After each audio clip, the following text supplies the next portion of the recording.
დღეს ერთ-ერთ სახარებაში, რომელიც მოწამეთა სახარებაა და წმინდა გიორგის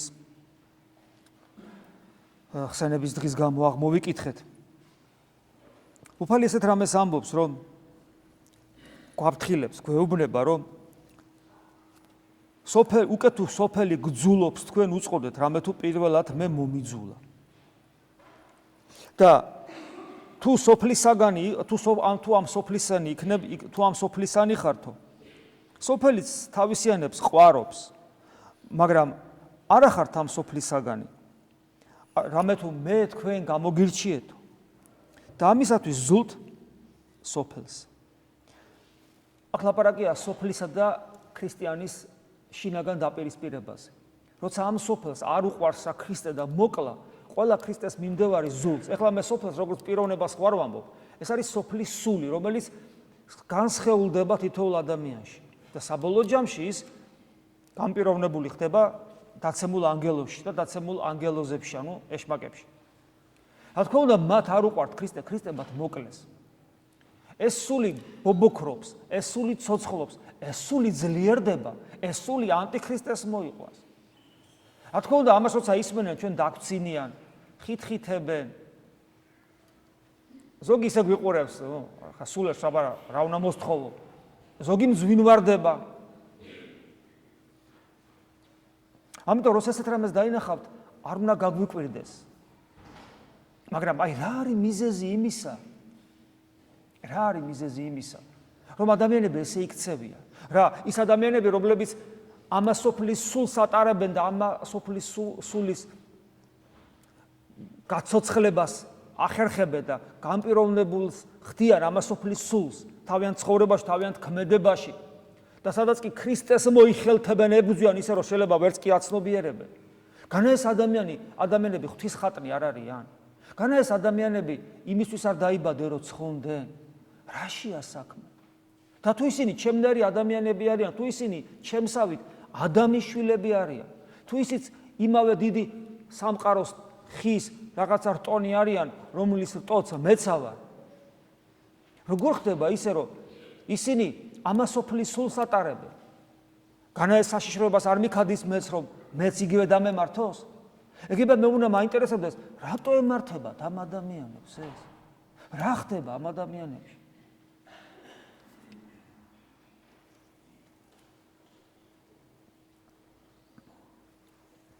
უფალი ესეთ რამეს ამბობს, რომ ესეთები მიტო არიან, რომ არ იცნობენო ჩემს მომავლინებელს. ანუ ღმერთს არ იცნობენ. რას ნიშნავს ღმერთს იცნობ? რომელი ჩვენთაგანი იცნობს ღმერთს? რას ნიშნავს იცნობდე ღმერთს? რას ნიშნავს და იმას ნიშნავს, რომ უნდა იცნობდე ღმერთს. როგორ იცნობ ადამიანს? აი ადამიანს როგორ იცნობ? რას ნიშნავს ვიცნობ ადამიანს? გრძნობის ორგანოებით ვხედავ, მახსოვს. საკმარისია? არ არის საკმარისი. დიდი ხანია მე ვხედავ ამ ადამიანს ჩემს ცხოვრებაში, პერიოდულად ხდება. შეიძლება ერთ ჭერქვებს ვცხოვრობ, ერთ მრევლში ვარ. საკმარისია? არ არის საკმარისი. თავისთავად ცხადია. ანუ ჩემი გარეგანი გრძნობის ორგანოების მიერ აღქმული სხვა ადამიანი, როცა ჩემი გრძნობის ორგანოები აღიქვავს სხვა ადამიანს დიდი ხნის განმავლობაში, თუნდაც ეს ჯერ კიდევ არ მაძლევს იმის უფლებას თქვა, რომ მე ამ ადამიანს ვიცნობ. რას ნიშნავს იცნობ ადამიანს? ეს გაცილებით, ეს ურთიერთობა გაცილებით ღრმა უნდა იყოს, ვიდრე უბრალოდ ესეთი დანახვა, შეხება, ვერბალური გაცვლა, ინფორმაციის ეს საკმარისი არ არის. გაცილებით ღრმა ურთიერთობა საჭირო, რომ ადამიანი გაიცნო. სულიერი ძალებია სხვანაირი საჭირო. ასე რომ ის რომ თუ ჩვენი ფიზიკური შესაძლებლობებით ღმერთს ვერ მოვიხელთებ, ამიტომ სულაც ეს არ ნიშნავს იმას, რომ რადგან მე ფიზიკური თვალით ვერ ვხედავ, ესე იგი არ შეიძლება მას ვიცნობდე. იმიტომ რომ ცნობა პიროვნებისა, სხვა პიროვნებისა და ღმერთი პიროვნება, უპირველეს ყოვლისა ცნობა არის დამოკიდებული არა იმაზე, რომ დაინახე თუ არ დაინახე, გაიგე თუ ვერ გაიგე. არამედ სხვა შინაგან სულიერ მდგომარეობაზეა ეს ცნობა დამოკიდებული. და ეს შინაგანი სულიერი მდგომარეობა შესაძლებელია ღმერთის მიმართ გქონდეს, იმიტომ რომ ღმერთი სულია და ყველგან ყოფია. და შენს თავარი რაც შენში არის, შენ სუბსტანციაში არის სული. და სულმა სული შეიძლება გაიცნოს ისე რომ თვალით ვერ დაინახოს. მაგრამ თუ ეს ცნობა, ანუ თუ ეს სიღრმისეული პიროვნული ურთიერთობა არ არის ადამიანსა და ღმერთს შორის, მაშინ ადამიანი ღმერთს ვერ იცნობს. ასევე ადამიანსა და ადამიანს შორის ურთიერთობა მაშინაა, როცა ღრმა პიროვნული სულიერი ურთიერთობა იწყება. ღმერთი კიდე, რადგან მას ჩვენ ვუყვარვათ და ცოცხალია, იგი ცდილობს, რომ ჩვენთან ურთიერთობა გქონდეს და გვანახოს საკუთარი თავი. და რა გააკეთა ამისათვის ღმერთმა და რას აკეთებს თითოეული ჩვენთაგანის ცხოვრებაში? ყველაფერს აბსოლუტურად. ოღონდ ძალიან ფაქიზად, რომ ჩვენი თავისუფლება არ შეზღუდოს, ამაზე ჩვენ ხშირად გვისაუბრია. აი ქრისტე ამბობს, უკვე თუ არა მოვედ, ანუ რომ არ მოვსულიყავი და არ მეთქვა. ესე იგი რომ არ მოვსულიყავი და მათთან ადამიანებთან, ქრისტე რომ არ მოსულიყო ჩვენთან და არ ესაუბრა ჩვენთან, არ ქონოდა ჩვენთან ურთიერთობა. მაშინ უფალი ამბობს, მაშინ ცოდვაც არ ექნებოდათ. ამიტომ რას ნიშნავს ცოდვაც არ ექნებოდათ? ნაკლები იქნებოდა. წარმართებიც როცა ქრისტეს მოსვლამდე, როცა ადამიანები ღმერთს ვერ შეიცნობდნენ, ისინი ცოდავდნენ თავისთავად ცხადია, მაგრამ მას შემდეგ რაც ღმერთი ადამიანად მოვიდა და ჩვენთვის მოკვდა.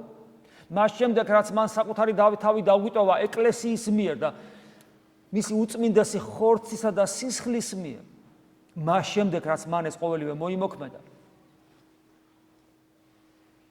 მას შემდეგ რაც მან დაგვიტოვა თავისი სამღვდელო იერარქია, რომელზეც ბრძანებს, რომ ვინც თქვენი ისმინაო, ჩემი ისმინა, მას შემდეგ რაც ამ სამღვდელო იერარქიას გადასცა უდიდესი ძალაუფლება, ღვთაებრივი ძალაუფლების ნაწილი მიტევებისა და არ მიტევებისა, ცოდვისა, რის შედეგადაც ადამიანები ინკურნებიან სხვადასხვა ცოდვიანი მიდრეკილებებისაგან და მიეტევებად და გრძნობენ ამას.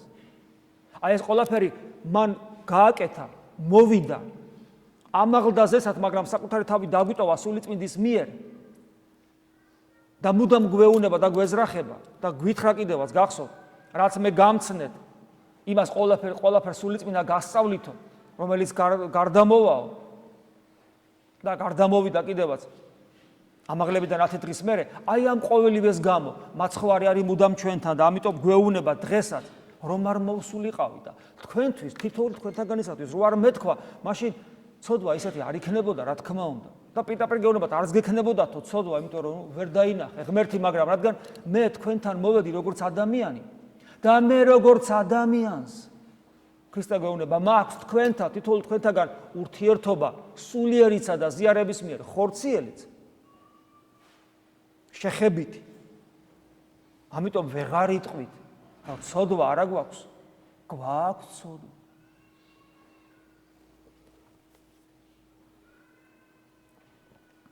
და როცა ეს ყველაფერი თითოეულ ადამიანთან ხდება და ადამიანს მაინც არ უნდა ქრისტე და სიძულვილი, საშინელი სიძულვილი.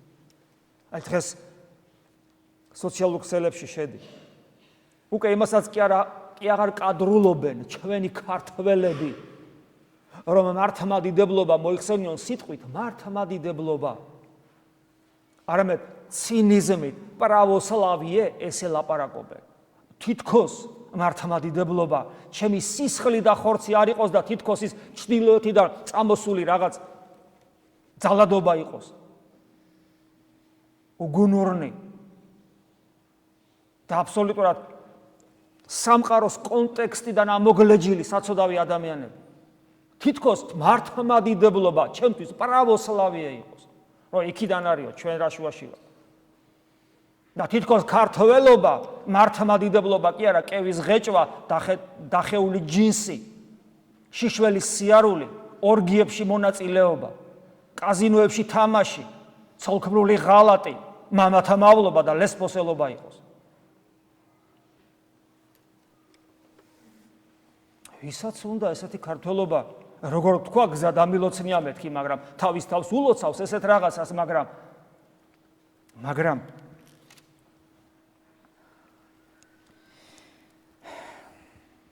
ესეთებს ქრისტე ძულთ. აქ არ არის ვერ დანახვა, აქ არ არის ვერ გაგება, იმიტომ რომ მათ რო ქრისტე არ ზულდეთ და უბრალოდ ვერ ხედავდეთ, ჩვენ ვიცით როგორ მოიქცევდნენ ისინი, ჩვენ გვინახავს საბრალო ათეისტები, მაგრამ ღირსეულნი, რომლებიც მიუხედავად იმისა, რომ რწმენა არ აქვთ და ამიტომ გვებრალებიან, არიან ღირსეულნი იმიტომ, რომ ხედავ, რომ იქ რაღაც დიდებულება, იქ რაღაც სიწმინდე ეკლესიაზე ეს ფიქრობა. ქრისტეში რაღაც დიადია. რაღაც დიადია ქრისტეში. ამას ხედავ. და ამიტომ ღირსეულნი არიან და ვინც ის ამგვარი ათეისტები გაცილებით უკეთესნი არის იქნებიან ღვთისწინაშე, ვიდრე ის მორწმუნენი, რომლებიც აქ არიან და სასულიერო პირნი, რომლებიც აქ არიან ეკლესიის წიაღში, მაგრამ ვერ ცხოვრობენ ამგვარად ღირსეულ. და შესაბამისად, იმის შესაბამისად, როგორი რწმენაც მიეცათ.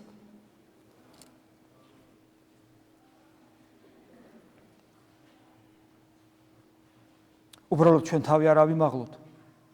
ჩვენ თავი არ აღვიმაღლოთ, იმიტომ რომ უფალმა ესეც გვითხრა დღევანდელ სახარებაში, რომ თქვენ კი არ გამომირჩიეთო მე, არამედ მე გამოგირჩიეთ თქვენ. მაგრამ არა მარტო გამოგირჩიეთ, არამედ დაგადგინეთ თქვენ, რათა თქვენ წარხვიდეთ და ნაყოფი გამოიღოთ. ანუ ჩვენ იმაზე უკეთესები პოტენციაში კი არ ვართ. და არც თავი აღვიმაღლოთ, მე მოვედი, მე თვითონ მივხვდი, არა. არ ვიცით უფალმა გამოგვირჩია. რის გამო? ჩემთვის ეს უცნობია, მაგრამ არა იმისათვის, რომ აქ ვიდგე პასიურად, ან ისინი განვიკითხო მხოლოდ და ან კიდე ჩემი მდგომარეობით თვითკმაყოფილი დეტარებას მივეცე უბრალოდ სტატიურ მდგომარეობაში აღმოჩნდი, არამედ იმიტომ, რომ წავიდე და ვიყო მისიონერი. ჩემი სამშობლოსი და მერე ყველა მთელი სამყაროსი, თითოეული ჩვენთაგანი, ანუ ვიყოთ ნათელი ამ სოფლისა, ეს ჩვენი ვალდებულება.